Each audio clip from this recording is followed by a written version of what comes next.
현재까지도 한국은 세계에서 대처를 가장 잘하고 있는 나라 중 하나입니다.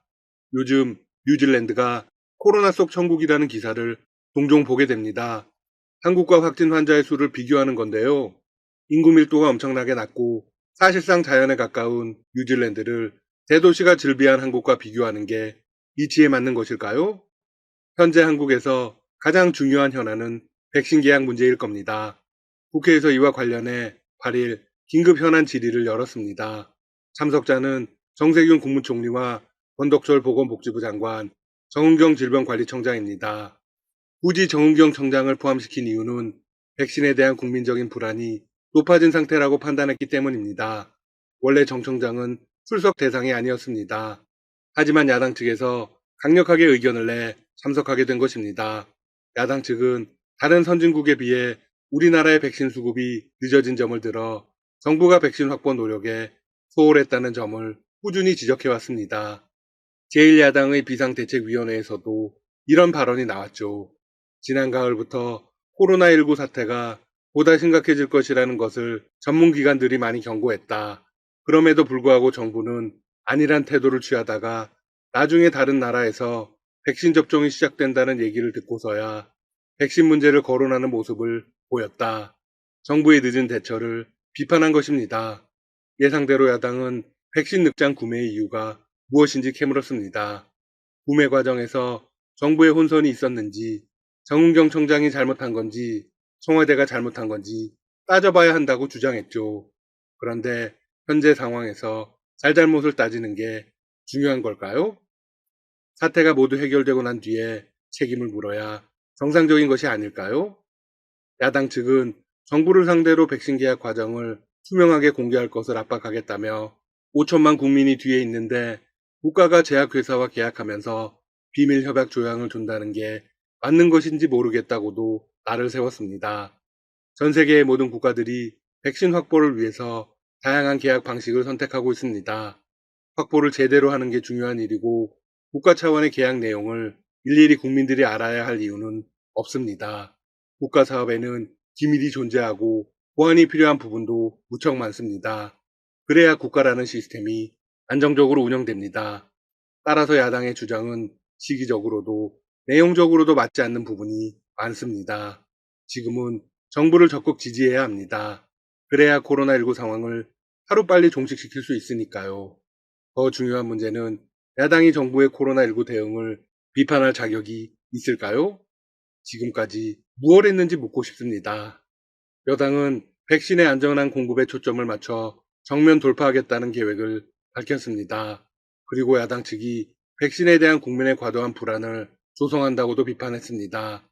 백신을 무조건 빠르게 들여와서 빠르게 맞는 게 능사는 아닙니다. 한국은 한때 신규 환자가 1000명을 넘기도 했습니다. 하지만 지금은 진정세로 들어섰고 오늘은 600명대입니다. 안정성에 대한 확실한 검토 없이 백신을 접종할 시기가 아니라는 겁니다. 아마 백신을 접종하라고 해도 국민들이 적극적으로 응하지 않을 가능성이 높습니다. 또한 집단 면역에 이르기 위해서는 백신에 대한 전략적인 접근이 필요합니다. 백신 수급이 문제가 아니라 보관, 유통, 접종에 이를 때까지의 체계가 잘 준비되어야 한다는 것이죠. 옆나라 일본의 상황을 좀 살펴볼까요? 이제 하루 확진 환자가 6,000명을 돌파했습니다. 설국수가 총리는 긴급사태를 선포했죠. 일본 열도가 큰 충격에 빠졌습니다. 일본의 입장에서는 정은경 청장 같은 인재가 없는 것을 한탄하고 있습니다. 실제로 일본 언론들은 방역의 컨트롤 타워가 없다며 한국을 부러워했습니다. 백신을 한국보다 조금 일찍 확보했다고 사태가 달라지는 게 아닙니다. 중요한 문제는 또 있습니다. 방역에 있어서 가장 큰 적 중의 하나는 가짜뉴스로 인한 불필요한 불안감 조성입니다. 국민들에게 현재 상황을 사실과 과학적 근거에 기초해 잘 설명해야 할 시점입니다. 이외에도 국회 현안 질의에서는 실내 체육시설 등 집합금지 대상시설 간 형평성 문제와 공공부문 인력 부족 문제 등이 다루어졌습니다. 정은경 청장은 앞으로 코로나19를 어떻게 대처할 것인지 설명했습니다. 우선 예방접종의 경우 금년 1분기 6월부터 우선접종 권장 대상자를 시작으로 순차적으로 접종을 진행합니다. 우선 접종 대상자는 최근 집단 감염에 잇따르고 있는 요양시설의 고령층 입소자와 의료진 등입니다. 이런 속도면 다른 선진국보다 전혀 뒤처지지 않습니다. 미국도 현재 의료 종사자 및 관련자 위주로 접종을 하고 있습니다. 일반인들까지 맞으려면 여름은 되어야 합니다. 옆나라 일본의 사정도 마찬가지죠. 정부는 아스트라제네카 백신 심사에도 착수해 40일 안에 품목 허가를 승인할 방침입니다. 아스트라제네카가 영국과 브라질에서 수행한 임상 1상에서 3상 자료를 심사한 뒤 본사 제품과 국내 기업이 위탁 생산한 백신의 품질까지 비교할 계획입니다. 영국에서는 첫 접종이 시작됐는데 국내 승인에 앞서 한 달 이상 효과와 부작용 발생 상황을 지켜볼 수 있게 되었습니다. 이는 굉장히 현명한 판단입니다. 영국이 아스트라제네카 백신 접종을 이미 시작한 이유는 그만큼 상황이 심각하기 때문입니다. 영국은 지난 7일 1일 신규 사망자가 1162명으로 집계되며 사태 발생 후 최고치를 기록했습니다. 사회적 거리두기 역시 4단계나 5단계로 격상하려는 움직임을 보이고 있죠. 나라가 완전히 멈춰서는 것입니다. 한국이 얼마나 잘하고 있는지 극명한 비교가 되죠. 아스트라제네카에 이어서 2분기에는 얀센, 3분기에는 화이자 접종이 이루어지게 됩니다. 한편 백신의 안정적 접종 추진을 위한 코로나19 예방접종 대응 추진단도 8일 출범됩니다. 단장은 정은경 청장입니다. 현재 선구매 계약이 완료된 백신은 아스트라제네카 1000만 명분, 얀센 600만 명분, 화이자 1000만 명분, 모더나 2000만 명분입니다. 이외에도 백신 공동구매 국제연합체인 코백스 퍼실리티를 통해서도 1000만 명분의 물량이 들어온다는 계획입니다. 관련해서 정은경 청장은 직접 입장을 밝혔습니다. 현재 모든 상황들을 조율해 업종 일정을 정리하고 있습니다. 백신 저온 유통 준비 등을 포함해 최대한 접종에 차질이 없게끔 준비하도록 하겠습니다. 접종 신뢰도에 대해서는 범부처 그리고 지자체를 포함한 예방접종 추진단을 통해서 확고히 하겠습니다. 추진단에서 국민들께 설명드리고 소통하겠습니다. 정은경 청장은 만반의 준비를 통해서 빈틈없이 준비하겠다고 밝혔습니다. 야당에서는 소통이 부족했다는 이야기를 하는데요. 전 세계에서 한국보다 더 투명하게 대처한 나라는 없습니다. 한국 정부는 코로나19 상황 발생 초기부터 가장 투명하게 사태를 처리했습니다. 그래서 오히려 인권침해 논란까지 일었습니다. 지금은 모두가 힘을 모아야 할 때입니다. 현 시점에서 누군가의 잘잘못을 따지고 안일하게 비판만 하는 건 아무런 도움이 되지 않습니다. 정은경 청장을 늘 응원합니다. 지금까지 닥터시사TV였습니다. 여러분 시청해주셔서 감사합니다. 구독과 좋아요 부탁드립니다. 코로나19 초기 중국에 이어 감염자가 많았던 대한민국. 2달여가 지난 현재 전 세계가 대유행에 숨죽이고 있는 반면 한국은 불길을 잡고 10여 명 안팎으로 신규 감염을 틀어막는 데 성공했다. 세계가 엄지를 치켜세운 대한민국의 모범 방역은 과거 전염병에서 얻은 교훈이 큰 힘이 됐다. 이를 바탕으로 세계 최고 수준의 진단검사를 발빠르게 가용한 것이 주요했다. 여기 의료진의 헌신과 시민들의 자발적 동참이 더해진 결과로 풀이된다. 국제 통계 사이트 월도미터에 따르면 지난 3일 기준 한국의 누적 확진자 수는 1만 793명으로 37일을 기록하고 있다. 일본은 1만 4,571명으로 이미 한국을 초월했다. 덴마크, 필리핀, 파나마 등의 확진, 증가세가 뚜렷한 만큼 조만간 한국의 순위는 더 내려갈 가능성이 높다.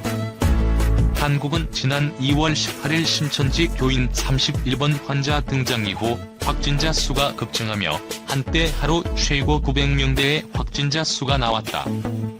2월 말 누적 확진자 수 기준 세계 2위 불명예를 기록, 각국이 한국의 하늘길을 봉쇄하는 조치에 나섰다.